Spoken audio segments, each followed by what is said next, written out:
Okay, so the question is square or rectangle? So this is the Z Fold 8, not the Z Fold 8 Wide, it's just called the Z Fold 8.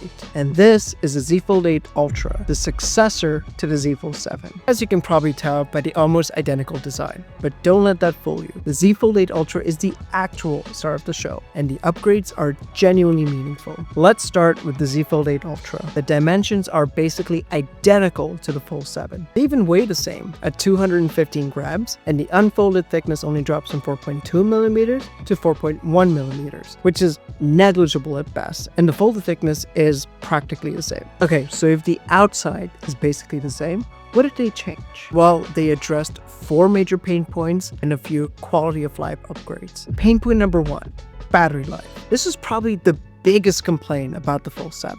Average battery life at best, and slightly above average with lighter use. And after a year of using this phone as my daily driver, yeah, you feel it. But Samsung finally fixed it. The battery jumps from 4,400 milliamp hours to 5,000 milliamp hours, which is a massive jump. It's the exact same size as the S26 Ultra, which has great battery life. I actually compared the S26 Ultra with the Z Fold 7, so if you're interested in that comparison, I'll link it below. Okay, but battery life is only half the story. Pain point number 2, charging speed. This has been a joke for years. 25 watts wired charging on a $2,000 plus phone in 2025 was frankly embarrassing, but that's finally fixed. The wired charging finally jumps to 45 watts. So it's not quite the 60 watts of the S26 Ultra, but it's much closer now. And that's a massive pain point resolved, especially because the battery is even bigger now, and wireless charging went from 15 watts to 20 watts. So not quite the 25 watts of the S26 Ultra or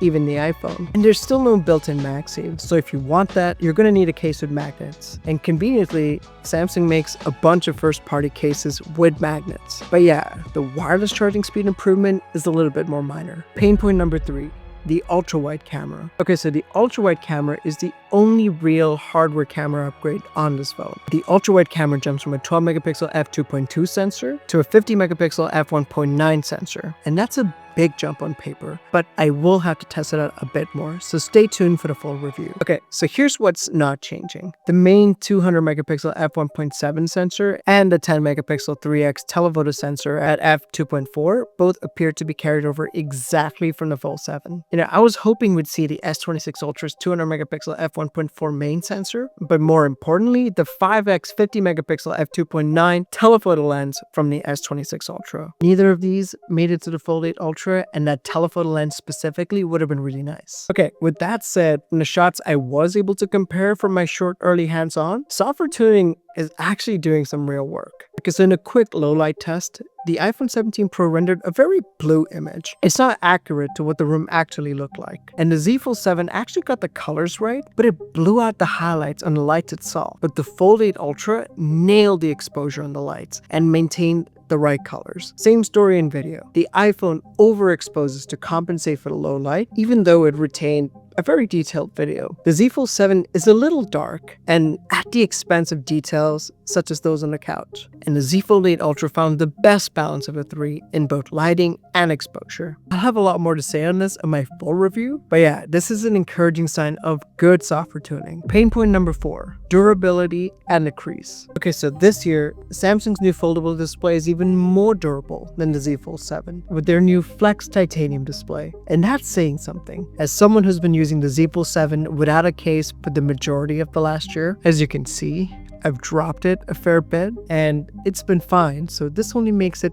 even better. I'll link a video down below that talks more about the durability of the new screens in more detail, but they also managed to make the display virtually creaseless. Now, I say virtually because it's not 100% gone, but good luck finding it viewing content head on. Now, if you really try to catch it in the right lighting or with the right angle, sure, there's a tiny bit of a crease, but at that point, you're just splitting hairs. But even with the Z Fold 7, which isn't creaseless, when your screen is on and you're actually using the screen, you don't even notice a crease. It's kind of like when you're using the iPhone and your eyes just learn to ignore the dynamic island during normal use. But I will caution that it's really hard to know right now if that crease visibility will continue to remain virtually creaseless. Because with the Z Fold 7, this crease has only gotten wider over the last year. I guess only time will tell. Another improvement is a resolution. The Z Fold 8 Ultra's inner display is sharper now at 2504 by 2256, resulting in 421 pixels per inch versus the Z Fold 7's 1968 by 2184 display, resulting in 367 pixels per inch. The outer display resolution is exactly the same. Okay, so before we move on to the more square Z Fold 8,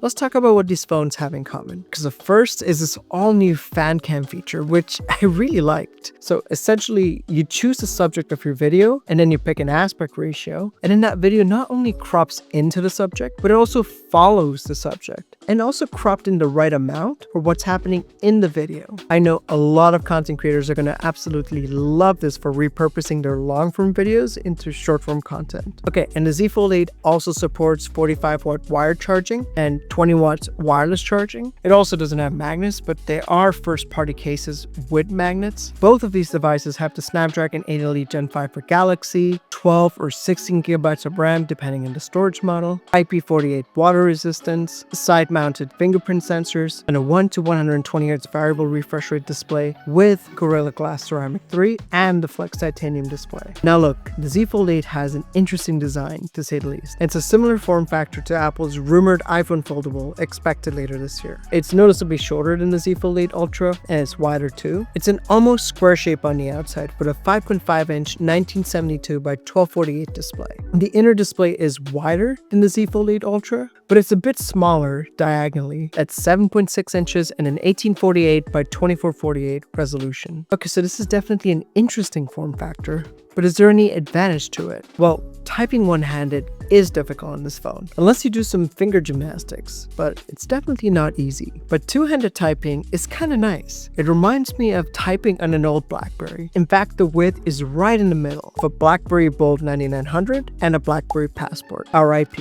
Okay, but one of the main reasons why this aspect ratio is being considered is for watching video. So take the Z Fold 8 Ultra or even the Z Fold 7. These are roughly square-shaped when open. So when you're watching content, these black bars don't really give you a ton of advantage versus regular slap phones. But what most people don't realize is if you rotate your display 90 degrees, those black bars are noticeably reduced. So now when I compared the Z Fold 8 against the Z Fold 8 Ultra for watching videos, I was kind of surprised how it was barely a difference. Now, once I test on my review model, maybe I'll notice some advantages, but at the time of recording, I just don't see it. Now for social media, Instagram was not yet optimized for this aspect ratio, so it's not the best experience, especially for vertical videos. But once you open up the phone and rotate it 90 degrees, it is a lot better. Now I've heard that the Instagram app will be optimized, but at the time of recording, I haven't been able to confirm this. But there's an interesting silver lining here. Because you have to unfold the phone almost every time to get the full experience, it adds a bit of friction. So it's almost like a built-in dopamine detox for social media scrolling. So it could serve well for that use case. Where it does shine is reading in vertical mode, where it gives more of a traditional tablet experience due to its shape. Now, if you choose the Z Fold 8 over the Z Fold 8 Ultra, here's what you get, and here's what you're going to miss out on. So the Z Fold 8 is thicker than the Z Fold 8 Ultra, both folded and unfolded, despite giving you fewer cameras, which we will talk about, and a slightly smaller battery too. Though it is lighter, 201 grams versus 215 grams. The battery is 4800 milliamp hours, which is slightly smaller than the Z Fold 8 Ultra's 5000 milliamp hour battery. But because the outer display is smaller, the battery life should be relatively the same between the two. And of course the displays are smaller, both on the inside and the outside, but the camera is where you're sacrificing the most, at least on paper. It's a dual 50 megapixel setup. It's a 50 megapixel f1.8 main sensor versus 200 megapixel f1.7 on the Ultra, and a 50 megapixel f1.9 ultra wide sensor, which appears to be the same sensor as the Ultra, but there's no telephoto lens at all. Samsung says their adaptive pixel technology should help with this, but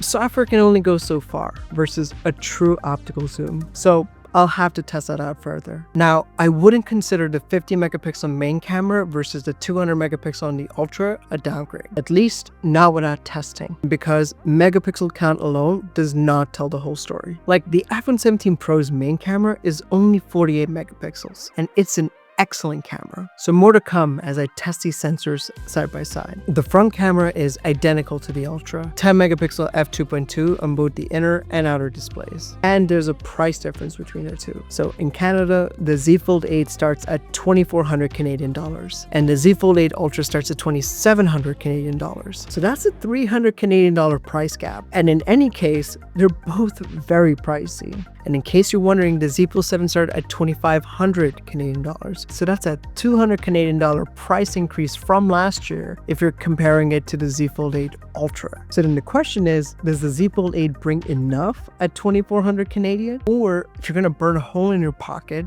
might as well burn a deeper hole and spend 2,700 Canadian on the Z Fold 8 Ultra? Or maybe the move is to get last year's Z Fold 7 at a discount. I don't know yet, but I'm gonna test these new devices out extensively, so subscribe to see the comparison and the full reviews for both these devices when they drop, and let me know in the comments which of these devices would you pick, and I'll see you next time.